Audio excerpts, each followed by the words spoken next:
Men yana shu ishni qildim. Men yana sochlarimni bo'yadim. Sira sochlarimni ko'rsataman. Sochlarimni 2 yildan beri har doim bo'yab kelaman, lekin har doim qizlar so'rashadi, "Qanaqa qilib ukladkalaringiz bunaqa chiroyli bo'ladi? Sochingizni sifati yomon bo'lib ketmaganmi?" Ammo hozir sizlarga aytaman, qanaqa qilib. Faqat yuzimga emas, sochlarimga ham har doim men uhod qilib yuraman. Sifatli, yaxshi shampun, maskalardan foydalanaman. Sizlarga bir oydan beri ishlatayotgan shampunlarimni ko'rsataman. Mana o'sha shampunlar. Trichapni yangi shampunlardan foydalanaman. Hozir sizlarga hammasini ko'rsataman. Bu chesnokli shampuni agar sochingiz to'kiladigan bo'lsa va juda ham zaif bo'lsa, sizga aniq kerak.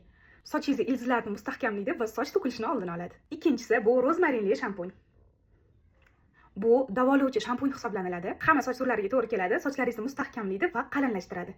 Va uchinchisi bu shunaqa qizil piyozli, sulfatsiz va vitaminlarga to'yintirilgan shampun. Soch ildizlarini oziqlantiradi, sochingiz yana ham qalin va kuchli bo'lib o'sishini ta'minlab beradi. Eng muhimi, shampunning teksturasi va hidi juda ham yoqimli. Shu uchala shampunni ketma-ket ishlatib kelyapman va sochlarim mazza qilyapti. Agar sizlarga ham original Trichap shampunlari kerak bo'lsa, Banaf o'zidan zakaz qilishingiz mumkin. Всем пока.